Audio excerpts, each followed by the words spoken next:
तो आज के इस लेक्चर में हम अपना नर्वस कोऑर्डिनेशन को ख़त्म करेंगे, बल्कि केमिकल कोऑर्डिनेशन को ख़त्म करेंगे। जो आज हम पढ़ेंगे वो हम पढ़ेंगे केमिकल कोऑर्डिनेशन। नर्वस कोऑर्डिनेशन हम पढ़ चुके हैं लास्ट लेक्चर में। तो केमिकल कोऑर्डिनेशन पीएमडीसी ने इतना मेंशन नहीं किया हुआ, मगर सब टॉपिक्स में डाला हुआ है। लर्निंग ऑब्जेक्टिव्स में नहीं डाला हुआ, मगर सब टॉपिक्स में डाला हुआ है। तो इसका मतलब ये है कि भाई करना तो है, ठीक है। तो इसलिए बस स्टार्ट करते हैं हार्मोन्स के उसको प्रोसेस को, ठीक है। सो अब हम इसके बारे में पढ़ते हैं। तो हार्मोन्स हमारे पास केमिकल मैसेंजर्स के ज़रिए पे एक्ट करते हैं और सेल्स को उनकी एक्टिविटी को चेंज करने के लिए कहते हैं, ठीक है। और हार्मोन्स के पूरे ट्रांसपोर्ट फंक्शन को हम कहते हैं एंडोक्राइन सिस्टम। तो हाइपोथैलेमस जो है हमारे पास, हाइपोथैलेमस ये जो कुछ हार्मोन सीक्रेट करता है।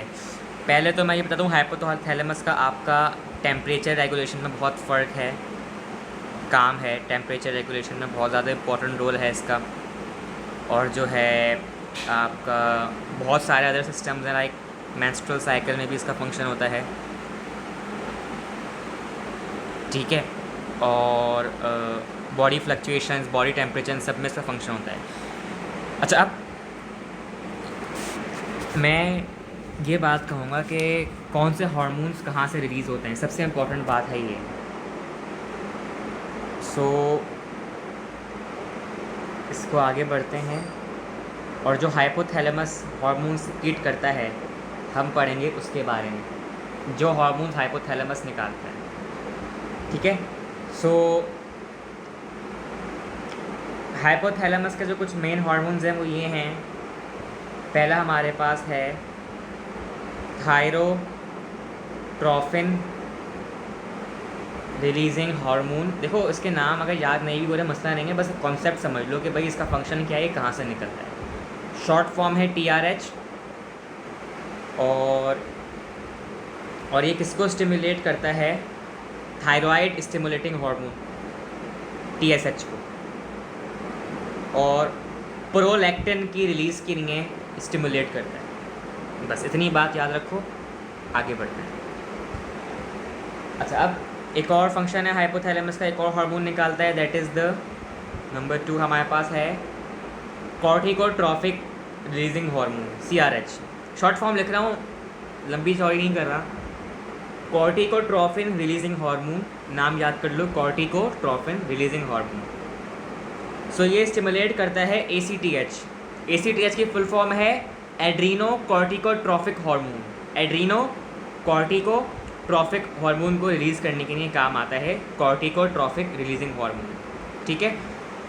एक और हार्मोन है गोनेडोट्रोपिक रिलीजिंग हार्मोन GnRH, जो कि गोनेट्स यानी कि जो सेक्स ऑर्गन्स होते हैं उनको स्टिमुलेट करता है, गोनेट्स के लिए। नंबर 4 GHRH ग्रोथ हार्मोन, जिसे हम कहते हैं ग्रोथ के लिए काम आता है। बिल्कुल शॉर्ट फॉर्म में बता रहा हूँ, लंबी नहीं करनी यार, बहुत ज़्यादा इतना नहीं पूछते MCQs में, मगर ये कि बस याद होना चाहिए कि हाइपोथैलेमस क्या क्या रिलीज़ करता है, ठीक है। अच्छा, इसके बाद हमारे पास है प्रोलैक्टिन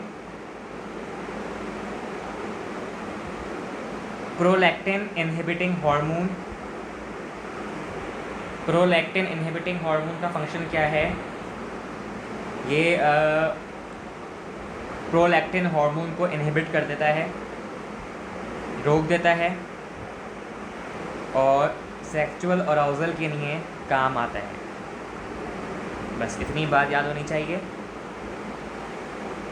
ऑक्सीटोसिन, जो कि हमारे पास पॉजिटिव फीडबैक का था, 1 मिनट, हमने पढ़ा भी था।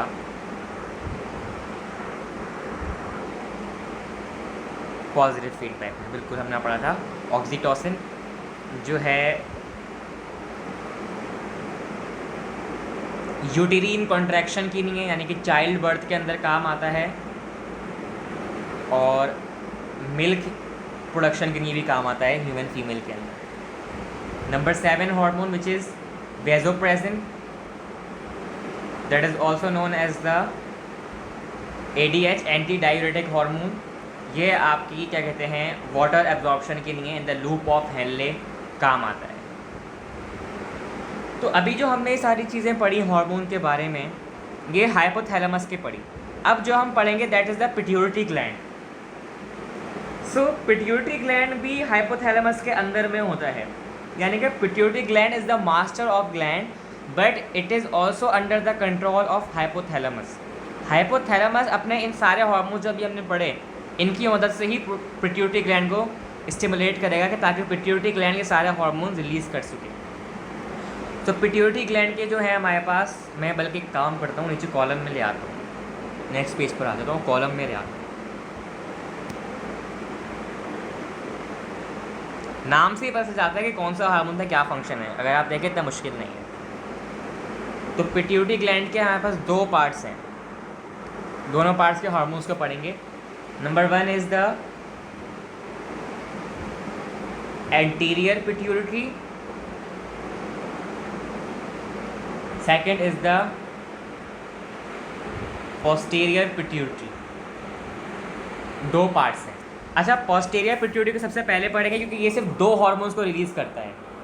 कौन सा? ADH, अभी हमने पढ़ा vasopressin, that is use in the water reabsorption. Number 2 we have oxytocin. बस अगर MCQ में आ जाए which of the following hormone are release by the posterior pituitary, तो आप टिक करोगे ADH और ऑक्सीटोसिन को, बस। इसके अलावा कोई हार्मोन आता ही नहीं इसके अंदर। बस जब हाइपोथैलेमस स्टिमुलेट करेगा ADH और ऑक्सीटोसिन को तो वो जाके पिट्यूटरी ग्लैंड में स्टोर हो जाएंगे। अब पोस्टीरियर पिट्यूटरी में जो स्टोर होगा वो पोस्टीरियर पार्ट से निकलेगा, जो एंटीरियर में होगा वो एंटीरियर पार्ट से निकलेगा। यानी कि हाइपोथैलेमस का मेन फंक्शन है in the releasing of hormones. Anterior pituitary से जो हार्मोन्स हैं, number 1 TSH, thyroid stimulating hormone. ये थायराइड हार्मोन को रिलीज़ करने के लिए काम आएगा, बस इतनी बात। दूसरा हमारे पास है adrenocorticotropic hormone ACTH, acetylcholine नहीं है ये, ACTH। ये जो है एड्रीनल कॉर्टेक्स को स्टिमुलेट करता है। एड्रीनल कॉर्टेक्स जो होती है किडनी के ऊपर होती है, एड्रीनल कॉर्टेक्स को स्टिमुलेट करता है टू प्रोड्यूस कॉर्टिकोस्टेरॉइड्स। कॉर्टिकोस्टेरॉइड्स एक हार्मोन है और कॉर्टिकोस्टेरॉइड से फिर निकलता है एल्डोस्टेरॉन, एल्डोस्टेरॉन से निकलता है कॉर्टिसोल। तो बस ये याद कर लो कि एड्रीनो कॉर्टिकोट्रोपिक हार्मोन का इन सब में फंक्शन है। कॉर्टिकोस्टेरॉइड्स, एल्डोस्टेरॉन और कॉर्टिसोल, ये सारे हार्मोन्स हैं। नंबर 3 वी है फॉलिकल स्टिमुलेटिंग हार्मोन FSH। ये हम फीमेल मेंस्ट्रुअल साइकिल में पढ़ चुके हैं, इसका फंक्शन आपको याद होना चाहिए, ठीक है। नंबर 4 ये है ल्यूटेनाइजिंग हार्मोन LH। ये भी हम पढ़ चुके हैं, ये भी मैं नहीं बताऊंगा, मेंस्ट्रुअल साइकिल में पढ़ चुके हैं। और बाद में हमारे पास है सोमेटोट्रोपिक हार्मोन STH। सोमा का मतलब होता है बॉडी, यानी कि ग्रोथ हार्मोन, ये है growth hormone GH। Somatotropic hormone is the growth hormone. Prolactin is also, अभी मैंने बता दिया इसका फंक्शन ऊपर। और melanocyte MSH, melanocyte stimulating hormone, ये ब्राउन पिगमेंट के लिए यूज़ होता है। अगर ज़्यादा निकल जाए तो ये ब्राउन पिगमेंटेशन के लिए यूज़ होता है। और मेंटल अलर्टनेस के लिए भी यूज़ होता है, mental alertness, melanocytes mental alertness के लिए भी यूज़ होता है, ठीक है। आगे बढ़ते हैं। अच्छा जनाब, अब हमारे पास एक ग्लैंड होता है थायराइड ग्लैंड। तो थायराइड ग्लैंड का जो फंक्शन है वो कुछ डिफरेंट है। तो ये हमारे पास जो है अलग अलग सिस्टम्स के लिए काम आता है, तो उसको पढ़ते हैं। सो हमने यहाँ तक अपना पोस्टीरियर और एंटीरियर पिट्यूटरी ग्लैंड्स के हार्मोन्स ख़त्म किए। अब हम आ रहे हैं थायराइड ग्लैंड के ऊपर। सो थायराइड ग्लैंड कहाँ होता है? Located in the front of neck, neck के बिल्कुल फ्रंट पर लोकेट होता है। ये दो हार्मोन्स प्रोड्यूस करता है, थायराइड हार्मोन्स जो कि कंपोज होते हैं थायरोक्सिन या फिर टेट्रा आयोडोथायरोनाइन T4 और triiodothyronine T3। Function stimulates various process in the body including cellular metabolism, lipid की प्रोडक्शन, कार्बोहाइड्रेट की utilisation, central and autonomic nervous system की activation. Thyroid hormones promotes normal growth of the brain, bones, muscle during childhood. They also affect reproductive functions and maintain mental alertness in adults. The underproduction of thyroid hormones is hypothyroidism में क्या होता है जब वो कम amount में release होता है। The overproduction of thyroid hormone is, अच्छा एक मिनट, जब आपका थायराइड हार्मोन कम अमाउंट में प्रोड्यूस होता है तो उसे हम कहते हैं हाइपोथायरॉयडिज्म, और जब ज़्यादा अमाउंट में होता है तो उसे हम कहते हैं हाइपरथायरॉयडिज्म। ठीक है, तो हाइपरथायरॉयडिज्म में हमारे पास जो टर्म यूज होती है that is calcitonin. So calcitonin और hormone produced by thyroid gland as a result of high level of calcium in the blood. Calcitonin causes calcium to be deposited in bone tissue rapidly lowering the blood calcium level. ठीक है, acts most during childhood में ये act करता है जब hyperthyroidism ज़्यादा हो जाता है, जब कैल्शियम की कॉन्सेंट्रेशन ज़्यादा हो जाती है तो कैल्शियम को डिपॉजिट करने में लग जाता है। एक ग्लैंड है पैराथायरॉयड ग्लैंड, पोस्टीरियर सरफेस पे होता है, यानी कि थायराइड ग्लैंड से पहले होता है।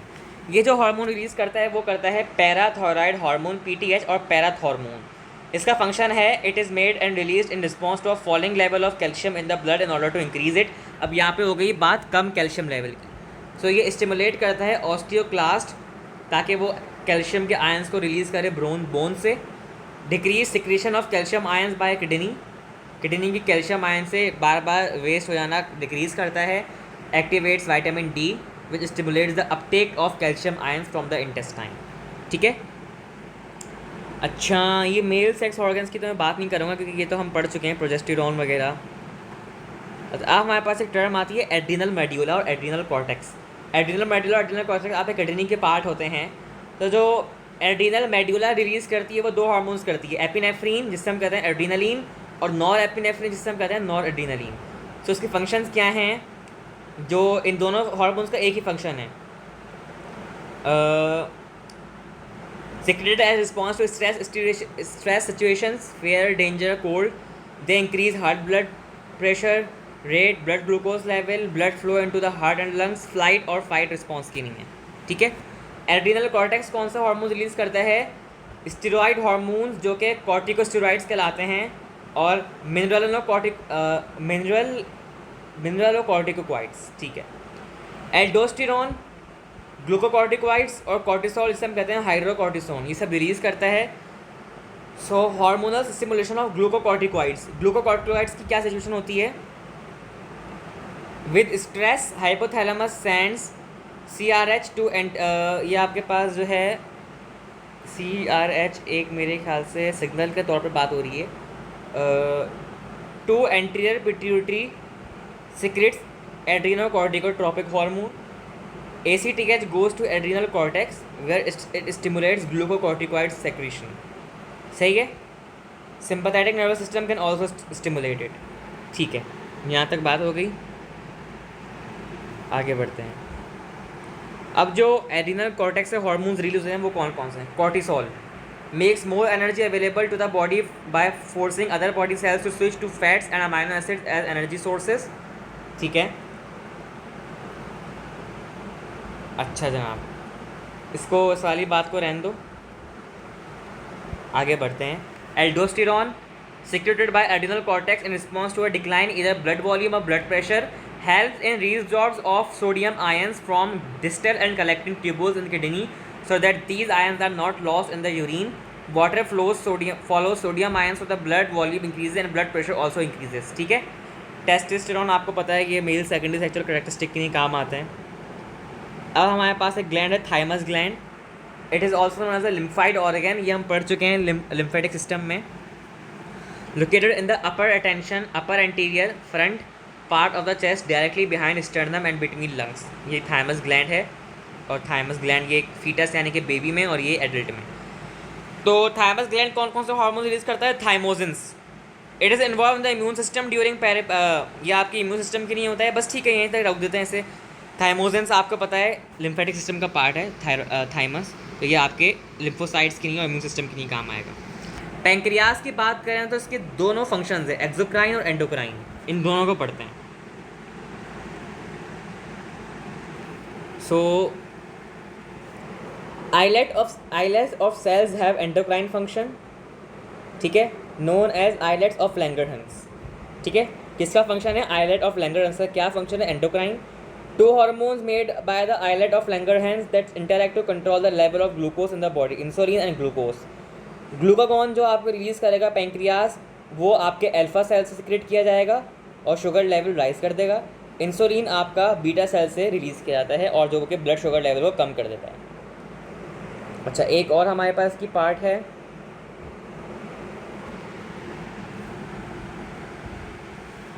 ठीक है, सोमैटोस्टेन। ये इसका इतना काम नहीं है, हाँ, क्योंकि ये इतना पूछा नहीं जाता। ठीक है, बस यहीं तक सही है इस वाली बात को।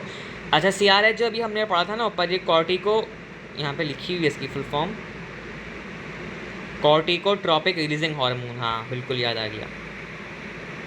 कहाँ गया हमारा? ये हमारा है इस तरफ के, यहाँ पर। With stress, hypothalamus sends signals to the corticotropic releasing hormone to anterior pituitary secretes adrenocorticotropic hormone, ठीक है, ये बात हो गई। तो यहाँ पर हमने हॉर्मोन्स यानी कि एंडोक्राइन फंक्शन को भी पढ़ लिया है। सो बस इतना ही सही है, क्योंकि इतना ही आता है हॉर्मोन्स के बारे में। अभी हम MCQ सॉल्व करेंगे, तो MCQ में हमें और चीज़ें क्लियर हो जाएंगी। बल्कि ये कर लेते हैं ये वाला भी, क्योंकि क्या पता इंपॉर्टेंट हो, सो उसको कर लेते हैं। तो सोमैटोस्टैटिन एक हार्मोन है जो कि डेल्टा सेल से प्रोड्यूस होता है, और ये बहुत कम नेचर में होता है प्रोड्यूस्ड, और ये इनहिबिट करता है ग्लूकागॉन को, यानी कि ब्लड शुगर लेवल को लो करता है। Endocrine cells in various organs. Heart के अंदर कौन से एंडोक्राइन सेल्स हैं? Atrial natriuretic peptide, ANP। तो बस इसको बस ANP से याद करो और इसका फंक्शन देख लो। Decrease excess blood volume, high blood pressure and high blood sodium concentration by stimulating kidney to secrete more salt. समझ आ गया? आगे बढ़ते हैं। GI ट्रैक और डेरिवेटिव्स में कौन कौन से होते हैं? Diffuse neuro endocrine system, TNES। तो इसका मेजर हार्मोन्स कौन कौन से हैं? गैस्ट्रिन स्टमक में रिलीज होता है, सिक्रेटन स्मॉल इंटेस्टाइन में, कोलिसिस्टोकाइनिन स्मॉल इंटेस्टाइन में, gastric inhibitory peptide small intestine में, और motilin is also in small intestine. तो ये आपके GI ट्रैक के हो गए, gastrointestinal tract, alimentary canal के। द प्लेसेंटा कौन कौन से हार्मोन्स रिलीज करता है? Steroid and protein hormones.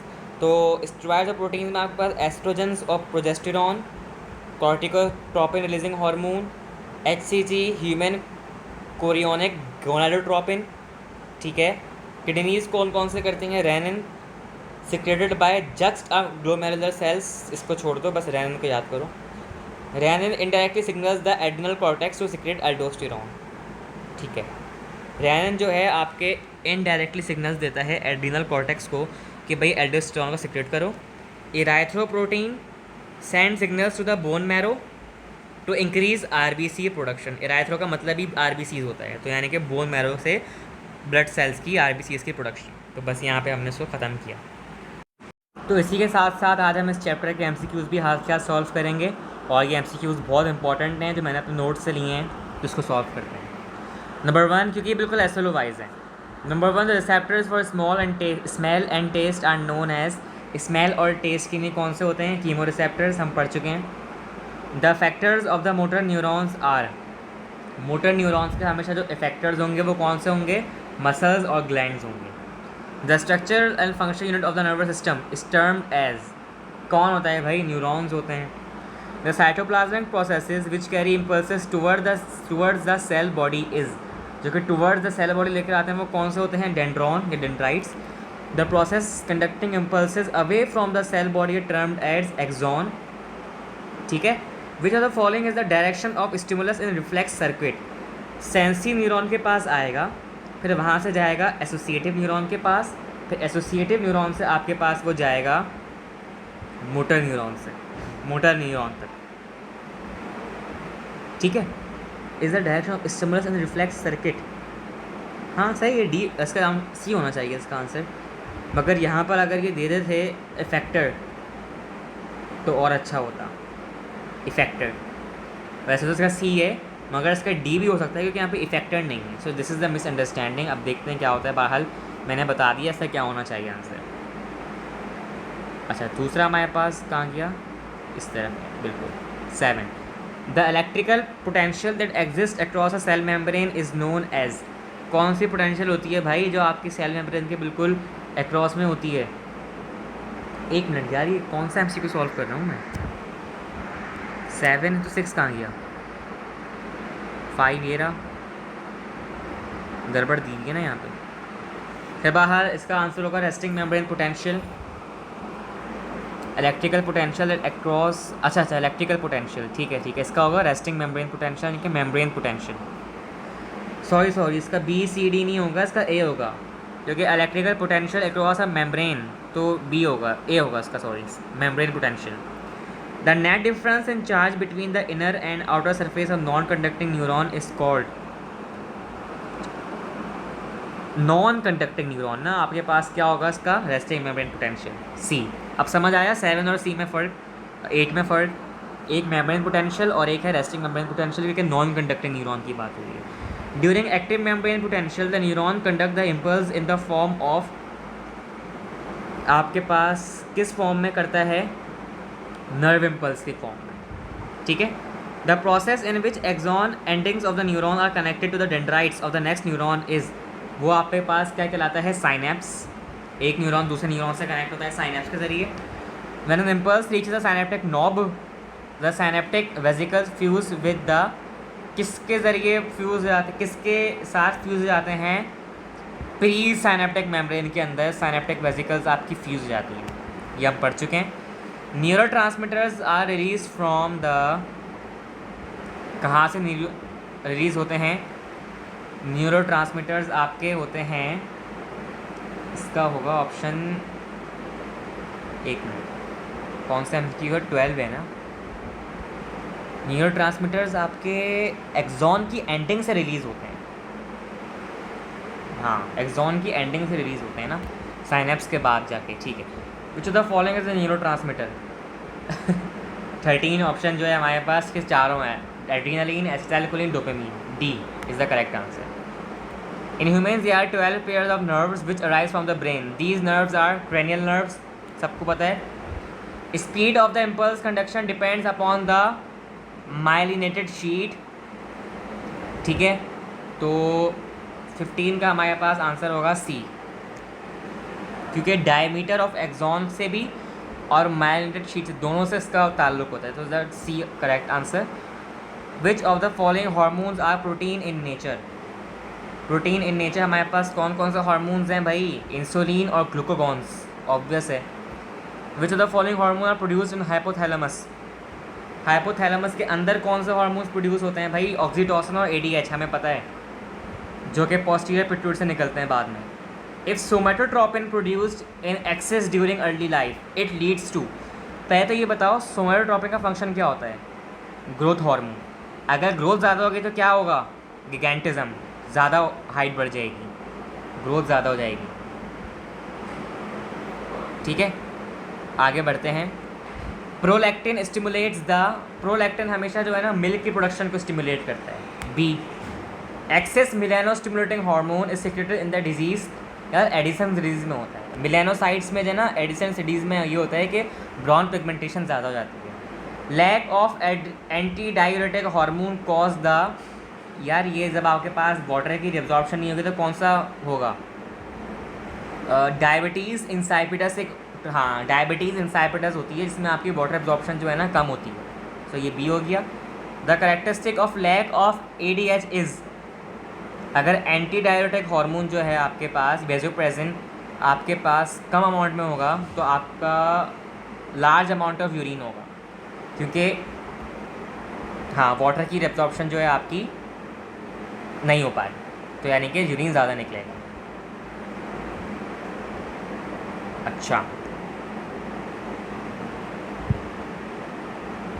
The release of oxytocin is stimulated by, oxytocin का जो कहाँ से मतलब इसका होता है आपका रिलीज 23 है ना ये MCQ। इसका होगा distension of cervix, decrease progesterone level in blood, parturition and suckling. हाँ डी होगा, क्योंकि ये इसके ऑक्सीटोसिन में ये तीनों चीज़ें होती हैं, इनकी मदद से ही ऑक्सीटोसिन स्टिमुलेट होता है। आगे बढ़ते हैं। Thyroid gland is situated above the, किसके ऊपर होता है थायराइड ग्लैंड? लैरिंग्स के ऊपर होता है, B. Thyroid gland produces the secretion, चारों भाई 25 का हमारे पास होगा D, T4 T3 calcitonin. Which of the following hormone is produce during metamorphosis of amphibians, बड़ा इंपॉर्टेंट MCQ है। थायरॉक्सिन जो है आपका मेटामॉर्फोसिस के ज़रिए के दौरान रिलीज होता है एम्फीबियंस के अंदर, जो कि आपके फ्रॉग्स वगैरह होते हैं, याद रख लो ये बात। High calcium concentration the blood causes stimulation of the synthesis and release of calcitonin, हम पढ़ चुके हैं। हाई कंसंट्रेशन में तो ये बोन के अंदर डिपॉजिट कराएगा कैल्शियम को। Which of the following islet cell secrete the insulin, insulin कहाँ से निकलता है? बीटा सेल से। ग्लूकोगॉन कहाँ से निकलता है? अल्फा सेल से। जो the following about insulin is wrong, it increasing glycogen synthesis, it depress glucose level, सही है। इंक्रीज सेलुलराइजेशन ग्लूकोज, सही है। It can not convert it glucose into lipid and protein. यार इसका हमारे पास आंसर होगा डी, तो यानी कि D is the correct answer, क्योंकि ये नहीं पार्ट नहीं करता, यानी कि D is the correct answer. Insulin inhibits the, insulin आपके पास क्या इनहिबिट करता है? Hydrolysis of glycogen. अगर ग्लाइकोजन का हाइड्रोलिसिस होगा तो ग्लूकोज ज़्यादा प्रोड्यूस होगा, तो वो तो ग्लूकोज को कम करता है, कि glycogen is also the form of energy storage like glucose. The medulla and adrenal gland produces the hormone, कौन कौन से हार्मोन मेड्यूला आपका जो है रिलीज़ करता है? नॉर एपिनेफ्रीन, हम पढ़ चुके हैं। एड्रिनल मेड्यूला कौन से हार्मोन्स? एपिनेफ्रीन और norepinephrine. Addison's disease cause due to the, Addison's disease किसके ज़रिए कॉज होता है? डिस्ट्रक्शन इन एड्रिनल कॉर्टेक्स के, D. ADH and oxytocin are stored in the, कहाँ पे स्टोर होते हैं? पोस्टीरियर पिट्यूटरी में, ठीक है। तो यहाँ पे हमने इसके MCQ सारे कवर किए। तो यहाँ पे हमारा चैप्टर कोऑर्डिनेशन एंड कंट्रोल और नर्वस कोऑर्डिनेशन ख़त्म हुआ।